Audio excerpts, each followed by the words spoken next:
के नतीजों में?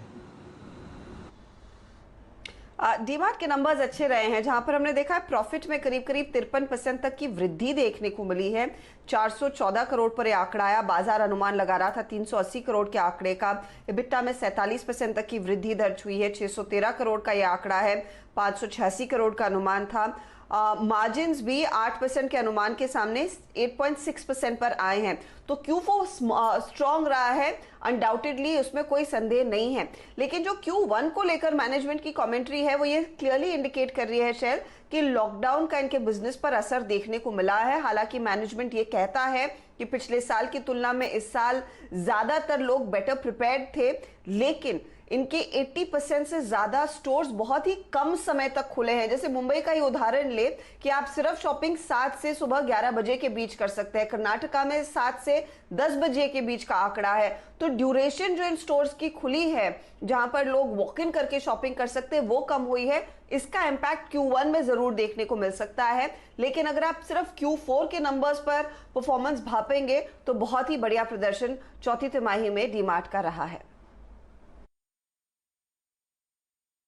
चौथी तिमाही में अगर आप देखें काफ़ी स्ट्रांग प्रदर्शन, लेकिन याद रखिएगा जैसे कि हर्षदा ने मेंशन किया कि इस क्वार्टर के लिए हालात बहुत अच्छे नहीं हैं। ज़्यादातर स्टोर्स जो हैं वो शट रहे हैं। ये स्टॉक आपको बहुत ही जल्दी अगर आप देखें कोई मार्केट मैसेज दे देगा। एक बार इस पर एक मानस की राय लेते हैं। मानस, अगर आप इस स्टॉक को देखें ना, ऊपर की तरफ 2950, 2940, 2960 इसने डिफाइन कर रखा है कि भाई मैं इसके ऊपर निकलूंगा तो ही कोई मैसेज दूंगा कि मेरे पास स्ट्रेंथ है।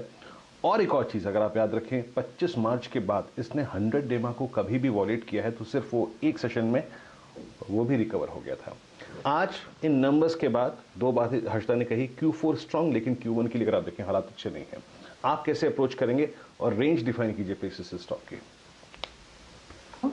चार्ट्स को देखिए तो एक चीज तो क्लियर दिखती है कि एक बॉटम बनाने की स्टॉक कोशिश कर रहा है और वो अपने 200 दिनों और 100 डे मूविंग एवरेज की बीच में कर रहा है। अब सबसे इंपॉर्टेंट ये है, दो कंडीशन है, या तो आप गिरावट अगर मिल जाए और 2800 रुपए के आसपास आए तब आप खरीदारी कर सकते हैं, उस केस में 2650 का स्टॉप लॉस रखें। लेकिन मैं प्रेफरेंस दूंगा ब्रेकआउट को। अगर 3000 के ऊपर या 2960-70 के ऊपर का ब्रेकआउट देखने को मिले और वहां पर स्टॉक सस्टेन हो, तभी आपको खरीदारी करनी चाहिए, वो बेहतर स्ट्रेटेजी रहेगी। उसके ऊपर आपको शायद 300 से 350 रुपए का मूव मिलेगा। इसका मतलब यह है कि 10% का मूव 3000 के ऊपर देखने को मिलेगा। तो केवल इंतजार करिए 3000 के लेवल ब्रेक होने का, उसके ऊपर आपको खरीदारी करनी है। 3000 के ऊपर अगर आप खरीदारी कर रहे हैं तो 2850 का स्टॉप लॉस जरूर लगाइएगा और आपके टारगेट 3025 के रहेंगे। इतना ज़्यादा मोमेंटम आपको एवेन्यू सुपरमार्ट्स में नहीं दिख रहा मानस जायसवाल साहब द्वारा, जितना उनको दिख रही थी तेज़ी अल्ट्राटेक सीमेंट में। डिस्कस हो रहे हैं लार्ज कैप स्टॉक्स के नतीजे और अर्निंग्स कॉल में क्या क्या बात हुई। डायरेक्टर साहब लेके आइए HDFC का चार्ट स्क्रीन पर। हमारे देश की सबसे बड़ी मॉर्गेज लेंडर है और पिछले 2 दिनों से यहाँ पर आप बढ़िया मोमेंटम देख रहे हैं। नतीजे HDFC के बहुत ही बढ़िया रहे चौथी तिमाही के, और CNBC आवाज़ के साथ एक एक्सक्लूसिव वार्तालाप में केकी मिस्त्री साहब, जो कि HDFC के वाइस चेयरमैन और चीफ एग्जीक्यूटिव ऑफिसर हैं, उन्होंने कहा कि पिछले साल के मुकाबले चौथी तिमाही का जो लोन ग्रोथ था वो लगभग 66% आपको बढ़ता हुआ दिखा है और इसका बहुत ही अनुकूल असर आपको नतीजों पर आता हुआ दिखा। ये केके मिस्त्री साहब ने कहा, और सुनिए। Fourth quarter was the one जो growth एकदम बढ़ गया. We had a 60% growth. Now on a base as large as ours, 60% is something which is extremely uncommon. तो मेरे हिसाब से क्या हुआ कि people saw that this is the best time to buy a house. उसके बहुत से कारण हैं. One reason, of course, is interest rates were low. Builders were negotiating, willing to make special offers to sell properties, sell apartments. Also, COVID के कारण it became more imperative for people to look for bigger houses, more airy houses, more space, because जो husband wife दोनों घर से काम कर रहे हैं, so they would need their own privacy, they would need their own space. So structural demand for housing picked up in a very big way.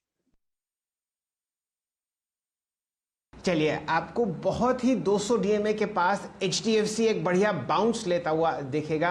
बहुत ही कम देखने को मिलता है कि इतनी मजबूत फाइनेंशियली साउंड कंपनी आपको 200 डीएमए के आसपास ट्रेड करती हुई मिले। इन नतीजों के बाद क्या रणनीति ब्रोकरेजेस ने सेट की है अपने एचएनआई क्लाइंट्स के लिए, ये आपको बताते हुए दिखेंगे यतिन जी। तो शैल जी, जहां तक कि HDFC लिमिटेड का सवाल है, काफी तगड़े रिजल्ट्स और ब्रोकरेजेस भी उत्साहित। ब्रोकरेजेस की टारगेट लक्ष्य 2850 से लेके 3000 के आसपास है। मक्वेरी का जहां तक कि सवाल है, जो अच्छे से फाइनेंशियल्स ट्रैक करते हैं, वहां उन्होंने एक आउट परफॉर्मर कॉल दी है HDFC लिमिटेड पे। लक्ष्य रखा है 2835 which is 2835। More importantly asset quality की अगर आप बात करें तो इतने टफ समय में एसेट क्वालिटी HDFC लिमिटेड ने बरकरार रखी है। AUM ग्रोथ में थोड़ी दिक्कत है क्योंकि लॉकडाउन के चलते काफी बिजनेसेस पे असर होने को दिखा है, खास करके नॉन इंडिविजुअल सेगमेंट में और डेवलपर लोन सेगमेंट में। लेकिन फिर भी ब्रोकरेजेस का मानना है कि जो वैल्यूएशंस हैं HDFC लिमिटेड के काफी आकर्षक हैं। 1.7 टाइम्स बुक वैल्यू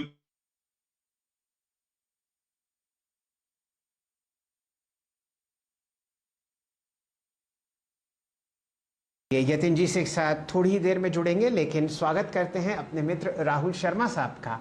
आप आज हमारे साथ जुड़ रहे हैं JM फाइनेंशियल से। शर्मा साहब, स्वागत है। HDFC पर आप अपनी रणनीति व्यक्त कीजिए आज के लिए, और एक बढ़िया टॉप कन्विक्शन कॉल शेयर कीजिए मंडे के दिन।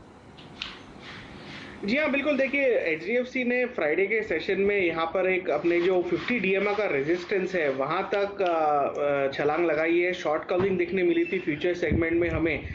जहाँ तक आई थिंक टारगेट का सवाल है, आई थिंक यहाँ पर 2600 रुपए तक की अपसाइड इमीडिएट बेसिस पर HDFC लिमिटेड में हमें देखने मिल सकती है। 2450 का जो सपोर्ट है, ये एक अच्छा स्टॉप लॉस का काम करेगा लॉन्ग पोजीशंस के लिए।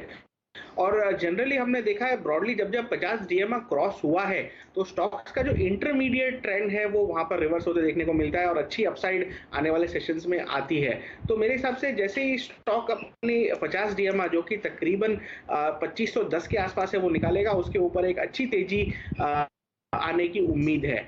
आज का जो हाई कन्विक्शन आइडिया है वो रियलिटी से है। DLF ने फ्राइडे के सेशन में काफी अच्छी क्लोजिंग दी थी। अगर आप डेली चार्ट्स पर देखें तो इसमें एक अच्छा असेंडिंग ट्रायंगल पैटर्न है जिसका ब्रेकआउट 258 255 के रेंज में है। वहीं पर स्टॉक ने क्लोजिंग दिया है। साथ ही में वॉल्यूम्स जो थे वो तकरीबन मार्च महीने के बाद हाईएस्ट डेली वॉल्यूम कैश पे देखने को मिले थे DLF में। डिलीवरी क्वांटिटी भी काफी स्ट्रांग थी और साथ में डेरिवेटिव्स में तकरीबन 6% के लॉन्ग बिल्टअप देखने को मिले थे। तो मेरे हिसाब से 275-280 के लिए DLF यहाँ पर सेट है।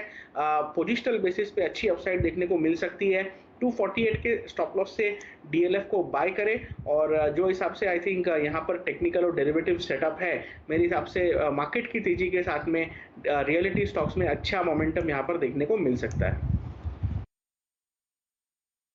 तो आप DLF आज काफी बुलिश हैं। DLF आपका टॉप कन्विक्शन ट्रेड है आज का, करीब 275-280 के टारगेट है। कमिंग बैक टू HDFC, जहां पे हम बात को शुरू किया था, याद रखिएगा HDFC ने लगभग 3 महीने का नेगेटिव बायस के साथ कंसोलिडेशन किया है। उसके बाद ये अर्निंग्स स्ट्रॉन्ग रही और इसने अपने आप को 200 DMA और 50 DMA के बीच में इसका कंसोलिडेशन किया है। दोनों एजेस को छुआ है पिछले 3 सेशन में। HDFC के चार्ट्स को रीड कीजिएगा। हमेशा HDFC बेस बिल्डिंग एक्सरसाइज का बिहेवियर यही होता है, एग्जैक्टली यही होता है, रेप्लिका। हिस्टोरिकली जाके इस चार्ट को रीड कर लीजिए, यानी एक बहुत क्रिटिकल जंक्चर पे HDFC खड़ा है। खैर, HDFC से निकल के थोड़ा सा और NBFCs पे, फाइनेंशियल इंस्टीट्यूशंस पे और बैंक्स पे आते हैं, और वहाँ पे नंबर्स कैसे रहे, हर्षदा से बात करते हैं। हर्षदा, बताइए। वीरू, कई कंपनियों के नंबर्स आए। बंधन बैंक के साथ शुरुआत करेंगे क्योंकि यहाँ पर एक तो ये वायदे बाजार का ट्रेड है और एक्सपेक्टेशंस काफी ज्यादा थी, लेकिन यहाँ पर आप देखिए परफॉर्मेंस बेहद खराब है। ब्याज से आय सिर्फ 4.5% बढ़ी है। 2012 करोड़ का अनुमान था, उसके सामने सिर्फ 1700 करोड़ का आंकड़ा, 1757 करोड़ के आसपास के ब्याज की आय डिलीवर हुई। खराब प्रॉफिटेबिलिटी का आंकड़ा 80% घटा है। अनुमान था 441 करोड़ के आंकड़े का 100 करोड़ के आसपास का प्रॉफिट कंपनी ने पोस्ट किया है। अब दिक्कत इस बात की है कि असम में जो कलेक्शंस है वो भारी तौर से गिरे हैं अप्रैल के महीने में। मार्च के महीने में 83% तक की गिरावट दर्ज हुई है और एक अच्छा साइन नहीं है। कंपनी ने बड़े पैमाने पर राइट ऑफ्स किए, करीब 1930 करोड़ के राइट ऑफ्स किए। उसके चलते आपको ग्रॉस एनपीए में थोड़ा सा सुधार आता दिखाई देगा। क्वार्टर ऑन क्वार्टर बेसिस पर 7% से घटकर ये 6.81